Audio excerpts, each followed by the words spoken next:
Shalom, jumpa lagi bersama saya, Pendeta Yohanes Nehemia Lolok, Sarjana Teologi dari Klasis Rote Barat Laut dalam program 5 Menit Bersama Tuhan. Saudara-saudara jemaat Tuhan yang terkasih, malam ini dalam suasana sukacita malam Natal, bagian firman Tuhan yang menyapa kita terpilih dari Lukas pasal 2 ayat 1 sampai 14 dengan tema Adakah tempat bagi Yesus? Saudaraku yang kekasih dalam Yesus Kristus, Desember selalu menjadi bulan kehangatan dan penuh dengan semarak. Di sana-sini tidak saja di gereja atau di rumah-rumah, tapi di pinggir-pinggir jalan juga semua simbol Natal terpampang di mana-mana. Tidak hanya itu saja, semarak bunyi-bunyian pun terdengar di mana-mana. Hampir tidak kenal waktu. Entah itu bunyi knalpot, bunyi petasan, meriam, dan lain sebagainya. Semua dilakukan untuk menyambut sang bayi Natal. Tema renungan malam ini menggugah kita. Adakah tempat bagi Yesus? Pertanyaan ini atau tema ini mengantar kita pada sebuah perenungan. Apakah kita sungguh-sungguh menyediakan tempat bagi Yesus? Apakah Ia hadir dalam hati kita? Atau justru keramaian dan kesibukan kita, akhirnya Yesus tersingkirkan atau terlupakan? Saudara, Lukas 2 ayat 1 sampai 14 bacaan kita mengisahkan tentang kelahiran Yesus yang sangat sederhana. Bahkan kalau dapat dibilang tidak manusiawi. Kenapa? Karena semiskin-miskinnya seseorang kita tidak ada yang lahir di kandang. Kalaupun tidak di rumah sakit, minimal lahir di rumah. Yesus sang juru selamat lahir di kandang. Dan justru dalam keadaan sederhana itulah kasih Allah dinyatakan. Ada beberapa catatan yang bisa kita tarik dari bagian bacaan ini. Yang pertama, ayat 1 sampai ayat yang ketiga mengisahkan bahwa dunia sibuk dengan urusannya sendiri. Kisah kelahiran Yesus dibuka dengan perintah Kaisar Agustus untuk sensus penduduk.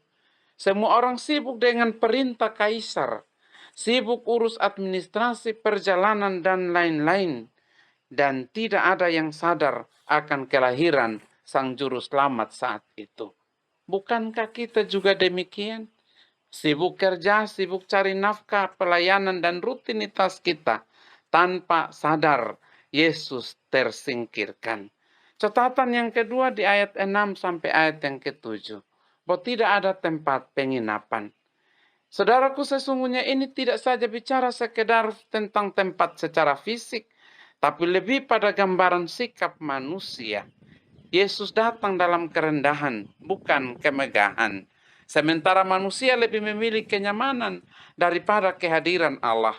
Akhirnya tidak ada tempat atau ruang bagi Yesus. Catatan yang ketiga di ayat 8 sampai 12. Allah menyatakan diri pada orang sederhana. Ini menarik. Berita tentang Yesus lahir tidak disampaikan kepada raja-raja, kepada imam besar, atau kepada orang kaya, tapi kepada para gembala, orang sederhana, bahkan dibilang orang yang tidak terpandang. Ini artinya Allah tidak cari tempat mewah, tapi Dia cari hati yang terbuka. Kerajaan Allah terbuka bagi siapa saja, bagi yang rendah hati dan yang mau taat. Catatan yang keempat di ayat 13 sampai 14. Bahwa damai sejahtera Allah nyata. Dan ini menegaskan bagi kita bahwa Yesus lahir, Dia bawa damai sejati. Dan damai sejahtera itu lahir dari hati yang memberi tempat bagi Yesus. Tema ini sekali lagi mengajak kita untuk merenungkan beberapa pertanyaan ini. Adakah tempat bagi Yesus di keluarga kita? Adakah tempat bagi Yesus dalam pelayanan kita? Adakah tempat bagi Yesus dalam keputusan dan masa depan kita? Natal jadi undangan untuk buka ruang bagi pemulihan, ruang bagi keadilan, ruang bagi damai, ruang bagi Kristus untuk memimpin hidup kita. Karena itu, buka hati kita, biarkanlah Yesus masuk, merapikan, menyembuhkan, dan menentukan hidup kita. Selamat menyongsong Natal. Tuhan Yesus memberkati kita semua. Amin.